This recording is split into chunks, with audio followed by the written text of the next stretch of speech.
Apa sih?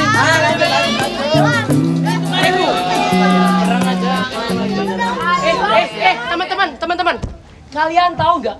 Ternyata tugas sejarah kita itu disuruh mencari kisah perjuangan kemerdekaan yang menarik. Kalau saran dari aku, kelompok kita ini harus beda loh ya dengan kelompok yang lain. Kalau tentang proklamasi ya, udah terlalu umum sih. Pasti udah banyak kelompok yang ambil. Iya juga sih. Udah pasti banyak. Kalau menurutku ya, kita ambil dari sejarah-sejarah daerah saja. Contohnya itu di Surabaya, kan banyak peristiwa bersejarah di situ. Perjuangan daerah, contohnya kayak gimana deh? Kayak Perang Padri itu loh. Oh, aku tahu Perang Padri. Tapi pasti nggak banyak orang yang tahu nggak sih, Len? Tapi kan Perang Padri itu ada kelebihannya loh. Kan jarang banget ya ada yang bahas Perang Padri. Jadi kita bisa bikin berbeda dari yang lain. Gimana? Ya kan? Iya. Tapi tetap aja minusnya beberapa dari kita belum tahu soal Perang Padri. Deadline-nya juga sebentar lagi. Mau mempelajarinya lagi. Apa waktunya cukup? Oh ya juga ya. Teman-teman, aku punya ide. Jadi, di desaku ada seorang kakek yang sudah hidup dari zaman perjuangan. Nah, namanya itu Kakek Hasan. Beliau itu saksi dari pertempuran Surabaya tahu. Tempur. Alhamdulillah sampai sekarang beliau masih sehat walafiat. Wah, ide yang menarik sekali itu. Bisa sekalian wawancara langsung. Tapi ke desa. Jauh kan? Lagian kakeknya masih ingat peristiwa zaman itu. Ih, meremehkan banget. Ya masih dong.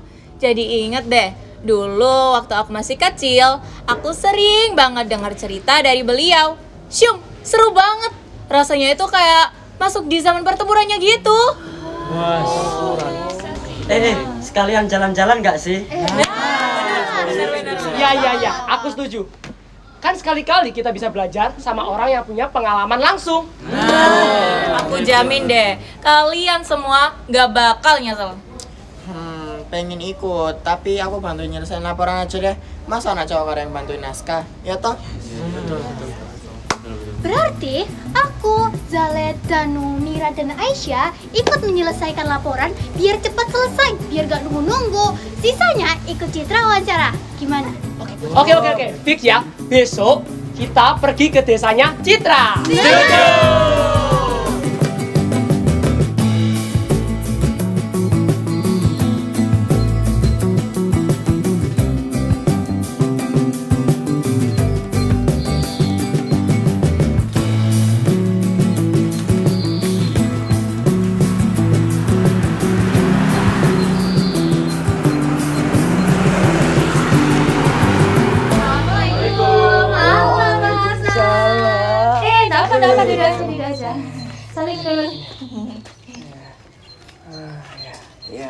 Loh, ada apa kok rame-rame datang ke sini? Jadi kita beramai-ramai ke sini itu tujuannya untuk meminta Kakek Hasan menceritakan ulang kejadian masa pertempuran Surabaya untuk tugas sekolah kita. Oh, anak-anak muda ingin belajar sejarah. Bagus sekali. Tapi biar kalian benar-benar merasakan semangat perjuangan itu, datanglah besok pagi di lapangan tua di pinggir hutan ya. Di sana, Kek. Iya. Di sana aku akan menceritakan semangat perjuangan para pahlawan dari peran kalian sendiri. Tapi ingat, kalian tidak perlu berbicara. Kalian hanya perlu mendengarkan dan menghayati. Wah, seperti pertunjukan teater ya, Kek? Ya, betul. Tapi ini tidak pertunjukan teater biasa. Ini adalah kisah nyata yang pernah ku alami sendiri. Tapi, kalau kalian hanya berempat, tidak akan cukup. Coba ajak teman-teman kalian yang lain. Baik, Kek, besok kami akan datang ke lapangan tersebut. Ya. Baik, kalau gitu permisi dulu ya, Kek. Ya. Pamit dulu, Be. Iya. Monggo, Kek. Iya. Ya, monggo.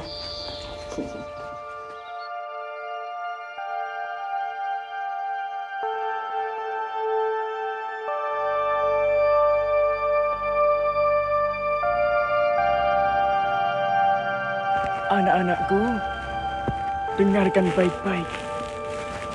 Inilah kisah para pejuang yang bisa membuat kita berdiri bebas seperti sekarang.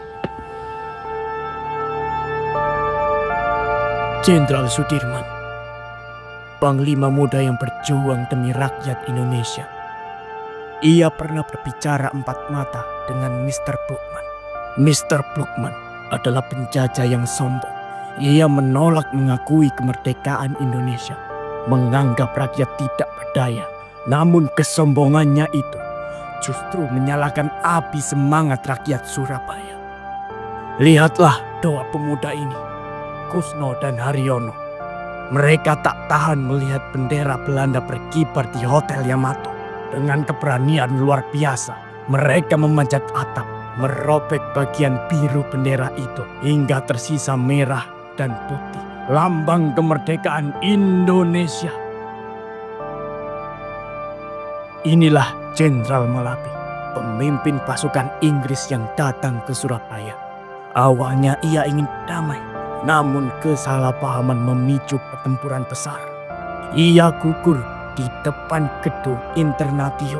Kematian Malabi menjadi awal pertempuran besar 10 November 1945. Gubernur Suryo, pemimpin yang berani menolak ultimatum penjajahan.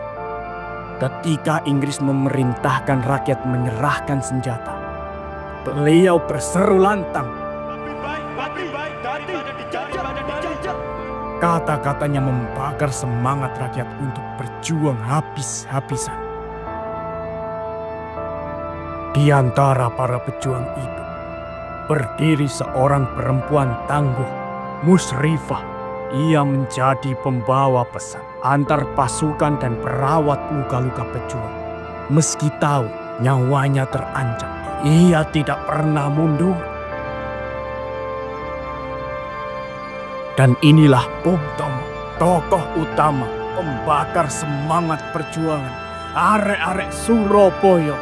Bismillahirrahmanirrahim. Merdeka! Saudara-saudara, rakyat jelata di seluruh Indonesia, selama banteng-banteng Indonesia masih mempunyai darah merah yang dapat membuat setarik kain putih, merah dan putih, maka selama itu tidak akan kita mau menyerah kepada siapapun juga. Lebih baik kita hancur lebur daripada tidak merdeka. Sebelum yang kita tetap merdeka atau mati. Allahu Akbar, Allahu Akbar, Allahu Akbar. Merdeka! Bung Tomo rela mati demi bangsanya. Dengan pidato yang membara, ia membangkitkan semangat rakyat. Dari suaranya lahir keberanian, dan dari keberaniannya lahir kemerdekaan Indonesia.